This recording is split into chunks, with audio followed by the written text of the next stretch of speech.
Chapter 2, Head to Foot. It's so weird how a person can be a normal part of your everyday life and then just disappear. And when they do, you realize some of those everyday things go with them, like the smell of food cooking, or the sound of Rick James, Frankie Beverly, or the Isley Brothers playing as background music in our house. The kettle whistling, water running in the kitchen sink. She was always in the kitchen sink, my mom, doing a two-step or something. Her voice and her voices. My mother had a thing for accents. She learned a bunch when she was in acting school way before I was born, which is how she met my father. Well, sort of. She moved from Harlan from South Carolina to be an actress, and he moved up from Baltimore to do the same thing. The only difference is she went to acting school and he went with his gut, as he puts it. While they both waited for big breaks, they worked in soul food restaurant. Dad was a dishwasher, my mom was a waitress, where she tried out her crazy accents on random customers. She said it was always funny when people would get confused hearing a little country mixed with in Russia, especially coming from a black girl. The French was one of my favorites. It was the one she did the most. Oi, oi, never again. Only an oi revoir. Now, the house was totally silent, and it had no smell. It was empty. And for the first time, it actually felt that way. Stale, old, but I guess new at the same time. My first thought as I walked in was to call out for her like I normally did, but when I got home, I caught myself. Instead, I just sat in the kitchen table and looked around at all the things I used to that now suddenly seemed so strange. The sink, there was no dishes, no pots, no pans. The clock radio flashed 4:04 p.m. into green digital numbers. A photo was taped to the wall just above the faucet of my mother and father when they were both younger, holding my hand on the boardwalk at Coney Island. They looked happy. I looked miserable. I don't even remember taking that picture. It was my first trip to the beach. My mother always teased me about how I didn't understand what sand was and how I was afraid to let it touch my feet, so I cried most of the trip. The photo started to change colors, especially at the corners, which were fading into a weird brown, probably because of all the steam coming up from the sink over the years. I never really cared too much about the picture, but all of a sudden it seemed special. Us as a family. I glanced at the old cooking notebook my mom made for me, sandwiched between the can of sugar and the can of flour on the counter. It was where my mother wrote easy recipes for me to make. It was like her way of passing cooking torch so that I could do my thing in the kitchen without having to open up one of those lame, thick, unusually way too girly cookbooks. I grabbed it and sat back at the kitchen table. Written on the blue, nasty stained cover was the secret to getting girls for Maddie, in my mother's loopy cursive. That was our joke, that cooking is what girls really like. Her telling me definitely made me feel better about being a dude and knowing what a whisk and a colander are. That's for damn sure. I had tried to open it for a few days before, but couldn't do it. Figured I'd give it another shot. I cracked it open, smack dab in the middle. The OMG omelet for Maddie. Thanks for teaching me, OMG. Closed it immediately. Even though I was starving, the OMG omelet, would have hit the spot. I couldn't do it. Her writing. I could hear her voice. No. I slid the notebook on the other side of the table like it was possessed. I leaned back in my chair and yanked the refrigerator door open. Bread, butter, half carton of eggs, milk, half an onion turning brown, 2 Chinese food cartons, one with the bits of fried rice sticking out the sides, a plastic fork sprouting from the top, and the other with some sort of sauce caked around the rim. That's pretty much what me and my dad had been eating, takeout. Obviously seeing as though I couldn't keep the notebook open for 10 damn seconds, I grabbed the styrofoam container with the sauce, shrimp, and broccoli. I sniffed it. Ugh. Chinese food leftovers were not on the menu for tonight's dinner. Not unless I wanted the next funeral to be my own. Still, instead of just whipping up something quick, we always at least had pasta in our house. And I didn't need to check the notebook to boil water off the bodega. I went with $2 crumpled in my pocket. I figured I could talk Jimmy into letting me walk with the sandwich and getting an extra dollar to him later. Jimmy was the guy who owned the bodega. He was probably in his 40s and he was Pakistan. Even though everyone in the hood thought it was funny to just say he was from Iraq, the only reason I knew he was from Pakistan is because I asked. My mother made me. Don't be ignorant, she used to say. I also know his real name is not Jimmy, but Ahmed, which he also told me. He's a good guy, he's crazy. One time, dude came in there, tried to steal. Jimmy pulled the biggest knife I've ever seen. I mean, like a machete from behind the register. And I started banging the blade on the counter. He started screaming something about the neighborhood too. Everybody was in there was scared. The guy who was trying to steal just put the chips back and apologized. Jimmy told everyone in the store that day to never ever try to steal from him, and that if you're short, just say you're short, and he'll try to work with you. He then said if he catches anyone stealing, he'll leave their fingers on the bodega floor for the cat to nibble on. Gross, but nobody tries to take anything from him anymore, so he proved his point. I stepped into the store and I was greeted by the rank smell of cat litter and cooked cold meat.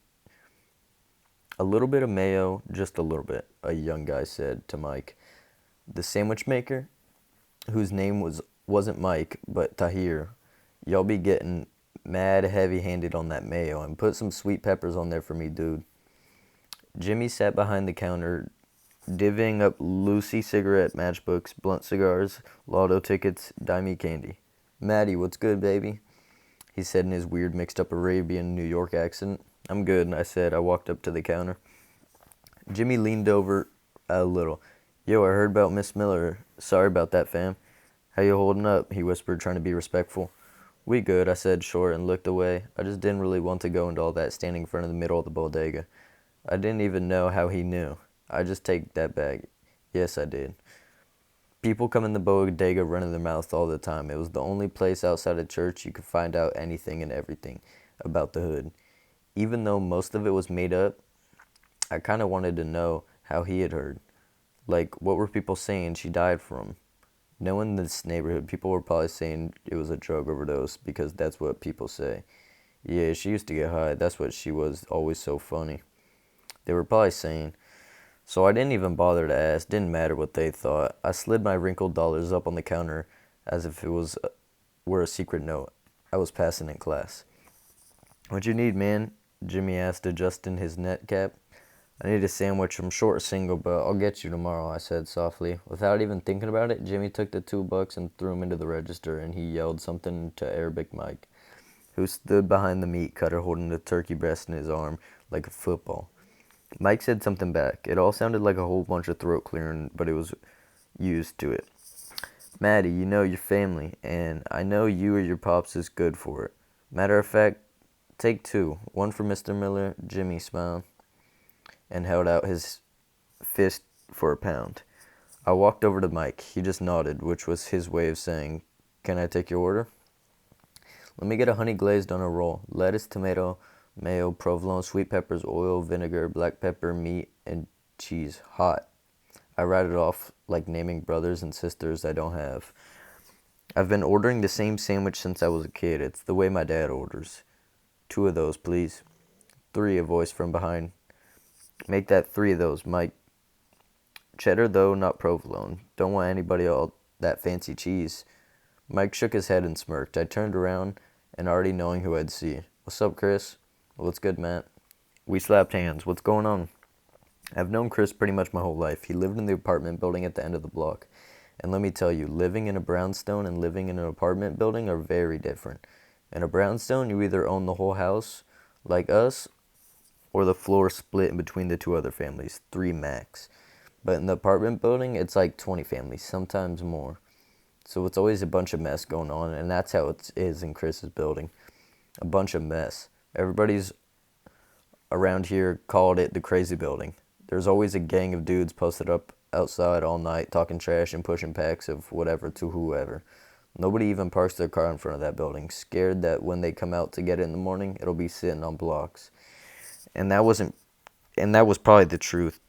Chillin', I said, just grabbing dinner. Mike gave me Jimmy my sandwiches, and Jimmy, like always, licked his finger and pulled the paper bag from underneath the counter. He took the bag, flung it into the air, as if it was swatting a fly. Just to open the bag up, of course he just could have slipped his finger through the bag and opened it, but Jimmy likes to be cool. The popping sound of the bag made Chris jump a little. Yo, Matt, wait for me, Chris said, putting a soda on the counter and slapping a $5 bill down. I'll walk with you to my house, and came before his. So we stopped and sat on the stoop for a little while. I won't lie, it was cool to have someone around. It had been a minute since I had hung out with anyone since my mother transferred to the hospice wing of the hospital. Me and my dad spent most of our time with her, opening the get well soon cards, propping them up on the side table for her by her bed. My dad would always ask if I wanted him to read to her, but she always said no. Of course, he read them out loud anyways. I think he just wanted to believe she could actually get well. Besides, the cards, there was a ton of flowers and balloons that came in every day from neighbors and friends. My mom hated balloons. She said they freaked her out at night. Sometimes I wake up and those stupid balloons bopping me in the face, ready to crap myself in here, she said, snorting a little from her own joke. I, on the other hand, hated flowers. I mean, they're just stupid. What point of getting somebody you care for something they can't do anything but just look for a few days until it dies? It just seems cruel. But my mom, she loved them. The day she passed, she gave all the flowers to the nurses except one bouquet. She said something about taking them up to space, and that she wanted to give a gift for putting up with her anyway. Which I'm sure they all deserved because Daisy Miller was definitely a trip. She told me and my dad to take the last bunch, and she was well as all the cards. I tried to tell her that we didn't need them and she could keep them for herself, but my dad gave me that look that means shut up and listen. So I gathered all the cards and notes, and my dad took the flowers. We both thought it was strange, not her wanting to get rid of the cards. She couldn't care less about them, but definitely giving away the flowers, or as she called them, lovelies. But we didn't question it. We just did what she asked us to do, and ultimately found out the reasoning why later that night. My father got a call around 4 in the morning. I wasn't asleep, and neither was he. He'd been down in the kitchen pouring shot after shot of cognac since around midnight. He pulled the bottle out of the cabinet and set it on the table when we first got home. But he didn't drink any. Even though my mother would have a drink every now and then, I had never seen my pops even take a sip. But I could tell he was thinking about it, and I couldn't blame him. He just flipped from card to card reading get well messages out loud like he did bedtime stories. At one, I thought he was going to offer me a drink, just some kind of father-son bonding time, but he didn't. He just let the bottle sit there like it was a third person in the room. I stared at the flowers and thought, just trashing them since they'd be dead by the morning anyways. Pointless. I knew my dad would be upset about it, but I just couldn't keep my mouth shut. "We really keeping these?" I asked, snatching a petal off. My dad kept reading the cards. "Dad, we might as well get rid of them. It's not like Mom's gonna care. Shoot, they're gonna die anyways." He paused for a second. Then, like a word, he continued with the corny poems with lines like "back on your feet" and "love is the best medicine." I left the flowers alone. Eventually, I dozed off at the table and woke up again, and he was still reading. I got up and headed to bed, kissing him on his head. When I got halfway up the steps, I finally heard the liquor pouring, and my father hissing it when he swallowed the first shot, then pouring again. Hours later, the phone rang. I didn't hear anything. My dad said, but as soon as I heard it ring, I knew. A few minutes after the call, I heard him slowly coming up the steps, and there was a knock. "Come in," I mumbled. When he opened it, he was already dressed, and from what I could tell, we were both already numb. "So what's been going on?" Chris asked about the millisecond before stuffing almost half of his sandwich in his mouth. Strings of shredded lettuce hung from his lips as he pushed the stragglers with his thumb. "Not much, man. Just came from work." "Work? You working? Where?" Chris sounded surprised. "Took a gig after school at Ray's, just helping with the little stuff, for work study and for extra cash in the house and stuff," I explained. "Can't put it all on Dad." I added, still unwrapping my sandwich. "Ray's like the funeral place, yeah?" "Huh?" Chris said while cramming the other half of his sandwich in his face, watching him eat. All I could think about how is my mother would always get on him for inhaling his food like this. "It ain't gonna run away from you, Christopher," she'd tease while plucking the back of his head. I thought about plucking it myself. "You gotta touch dead people," she said. I could tell that this was something he really wanted to know, but after he said it, he instantly got weird because he said dead people, and now my mom was one. But it didn't bother me. I mean, he fumbled. "You have to, it was like he was choking on air." "Yep, gotcha, dead people," I said, putting my hand on his shoulder and squeezing a little. "Come on, man," he shouted, bits of food flying from his mouth. I laughed. "I'm just playing, man. I ain't touching no dead people, and Mr. Ray told me I don't have to. I just help out setting chairs and stuff like that." "Oh, He balled his sandwich paper and shot it like a basketball trash at the trash can sitting in front of my house. Way off. I could tell he was itching to get his hands on my sandwich paper to try again, but I took my time eating mine. I told him how I felt about school now and everybody had been treating me weird. James Skinner and even more of the teachers, he explained that a lot of them people wanted to say something to me or act like everything was cool, but they were scared because they didn't want to make me upset. Everybody thought they were going to say the wrong thing. I told him that I was fine even though really wasn't. And I told him that out of everybody, I needed him to hold me down and treat me normal just because we had so much history. Treat you normal, he asked, just to make sure he heard me correctly. Yep, like usual. Like usual? Oh, okay. He smiled in a sneaky way, flashing his crooked bottom row. If it's that case, then who other sandwich for? He slid eyeball in the paper bag. Matter of fact, how about you whip up some of that Matt Miller magic sauce to go with it? What's the special ingredient again? Garlic powder. The sauce Chris was talking about was something that my mother taught me to make a long time ago. It was in that notebook, but it didn't really have a cool title. She said I had to name it myself, so in the book it just says blank sauce.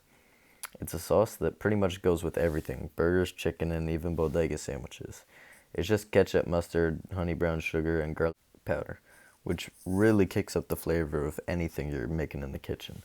I was going to try to go to Cluck Bucket to pick it up if I would have taken the job there. Maybe give it some kind of catchy, corny name like All Sauce. That could work. Yeah, garlic powder, Chris nodded, anticipating my answer. No. Come on, man. I thought you said you were going to be back to normal. We were, but I ain't in the mood to cook nothing. Ain't nobody asked you to cook, just make the sauce, Chris pressed. Then, realizing that I was annoyed, he chilled out. Okay, squash the sauce, just let me have the sandwich, I laughed. And shoved Chris in the shoulder. I guess it would be normal for him to eat his food and mine. The boy was a machine when it came to food. No, it's for my dad, man. Man, he don't want it, Chris argued. I laughed again, thinking about it, this time trying to get the sandwich business. But something about his voice caught my attention. Because I just seen your father right before I stopped at the bodega. He was over on Albany standing by the liquor store with that fool Cork. Cork was the youngest Ray brother.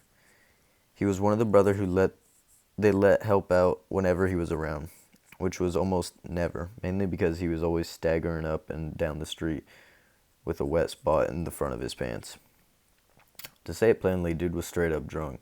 I don't know what his real name is, but everybody calls him Cork because he drinks a whole lot of wine and because his face looks like a cork with all the holes in it, which my mother said comes from too much liquor.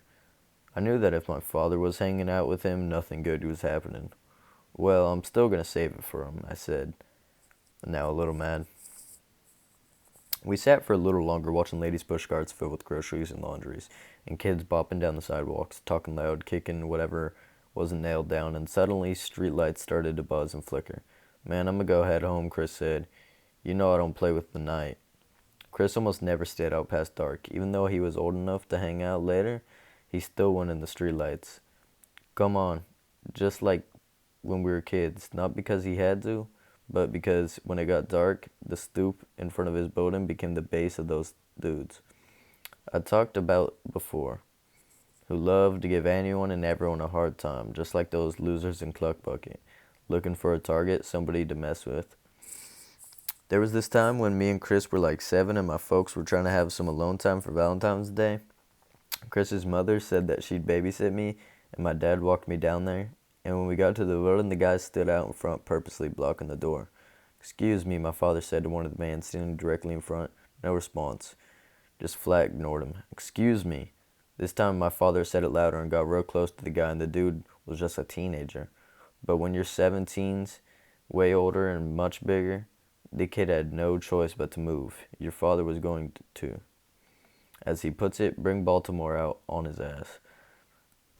Through everyone was afraid of what was happening outside of Chris's building. That night, me and Chris learned that. Maybe we ought to be scared of what goes inside too. That was also the night, by the way, that Chris and I went from good friends to best friends. Here's what happened. Chris and I were lying in the bed laughing like crazy. We were lying head to foot like we always did. But that night, Chris's feet smelled like he had been soaking them in toilet water. They were so bad he couldn't stop laughing about it, fake gagging and pretending we were going to puke up his mom's way too tomatoey spaghetti. Now that I think about it, it just needed some garlic powder. Despite covering my face to protect it from Chris's toxic toes and laughing like a maniac, I heard something, a bunch of noise, suddenly coming from the outside. But not outside of the building, just outside of Chris's apartment door, in the hallway. A couple arguing. The man that was doing most of the yelling, even though couldn't really make out what he was saying, Chris and I stopped joking and lay still, listening through the walls. I really wanted to get up and peek out the front door to see if I could hear it better or even something. I don't know why, I guess I was just nosy, especially since this kind of drama never really went on in my house, where nobody lived but me and my parents. But in Chris's building, there was tons of families, and most he didn't even know. He knew the lady across the hall, Miss Rogers, the old man next door on the left, barking dog, and the weed habit, Mr. Starton, and the girl on the right, Nicole, who at the time was probably 22 or 23, and me, and Chris's first fake wife. But those are the only people he really knew for the most part in the whole building. The shouting went on and I couldn't stop myself. I sat up. "What are you doing?" Chris whispered.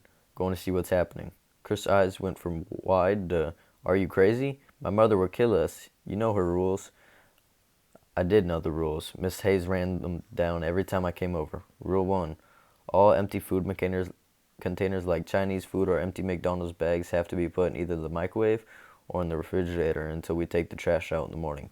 Do not put it in the trash because even if there's crumbs left, mice will get it. Rule 2. We can't both wash up at night.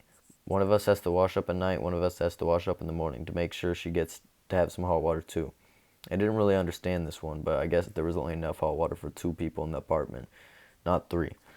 Chris and I would do rock, paper, scissors to who'd get wash up at night. He was easy to beat me because for one of those people, he always picked rock. But I should have let him win that night, so his feet wouldn't have smelled that bad. And rule 3. If you hear noises outside the apartment, whether in the hallway or on the street, do not try to see what's happening. Pretend like you don't hear nothing. "Come on, man, she's asleep." "I know," he said. "We'll just take a peek and then we'll come right back in here. We'll just crack the door." And Chris took a deep breath and said, I could really tell how mad he was trying to get to break his mom's rules, but I really wanted to see what all the fuss was about. Finally, he huffed, "Man, you're going to get us in so much trouble." And he was right. If we got in trouble, we were definitely going to be punished. My mother gave Mrs. Hayes the green light to pop me if she needed to, and Miss Hayes was the kind of woman who would do it. "Let's just make it quick," he said, sliding out of bed. We tiptoed into the hallway. Chris put his ear to the mother's door, snoring. I knew she was asleep. We crept into the living room, trying our best to avoid every creak in the floor. Miss Hayes kept the house super clean and didn't have to worry about tripping over nothing. We could hear the voices much clearer in the living room. The man was saying something about how he loved her and how she have done this to him. All of these words were long and halfway singing, so we knew he was drunk. All the lady was pretty much screaming, it's over," and kept telling him to go home. I couldn't really tell, but it seemed like maybe the man came to wish her a happy Valentine's Day. But they were already broken up, and she had a date with someone else. That was the scenario I made up in my head, at least. Chris turned to the bolt lock slowly, and making sure it didn't click loud, then he turned the knob. My heart started pounding, mainly because I didn't want us to open the door and have his mom wake up from all the hollering. But it was too late. Chris opening the door as soon as a thin strip of light came through the opening, the loudest sound I have ever heard in my entire life, came rushing towards us, making both of us shout and slam the door. Then the screams of the woman and the drunk man in the hallway, mumbling something about being sorry and didn't mean it. Chris's face seemed like it had turned blue. Mine felt like it looked the same way. "What the hell?" Miss Hayes came rushing from her bedroom with her hair pinned and wrapped up in a blue scarf with flowers on it. Somehow I remembered that. She flipped on every light in the apartment in what seemed like 2 seconds. I knew we were about to get a whole lot of rough side of a bout, as my mother always says. But I couldn't even worry about it. Miss Hayes looked upset, and she took one look at our faces and came rushing over. She wrapped us in her arms, her pink robe, like a cocoon for us to feel safe in. "What happened?" she asked, but neither of us could answer. Miss Hayes was now on her knees, breathing hard. Sleep on the breath stung of my nostrils. What happened? She asked again. Chris tried to explain, tears rising in his eyes. The man outside stuttered, that's all. He couldn't get out. His mother cracked the door, peeked in, and slammed shut quickly. She cussed to herself. You boys get away from that door, she said, pushing us back. Matter of fact, go to your room. Stay there. You hear me? Stay there, she added in shout. No problem, I thought. I wouldn't have minded if we had to stay in that room for the rest of our lives, the way I was feeling. We got back in the bed and head to foot and didn't care about Chris's stinky feet anymore, and our friendship was pretty much sealed forever. We just laid there wide awake, listening to the neighbors in the hallway and the police officers and their fuzzy walkie-talkies asking questions. But nobody saw nothing. The ambulance, the sirens, the screams of what sounded like a little girl, and Miss Stratton's dog barking all night long. In Chapter 2, it seems to be a lot of explaining Matt and Chris's friendship and how it arose, and the backstory on Chris. I think Chris will be an anchor for Matt and make Matt feel normal like no one else does. I think we all had at least someone significant that we've been friends with since a young age that'll get you through thick and thin.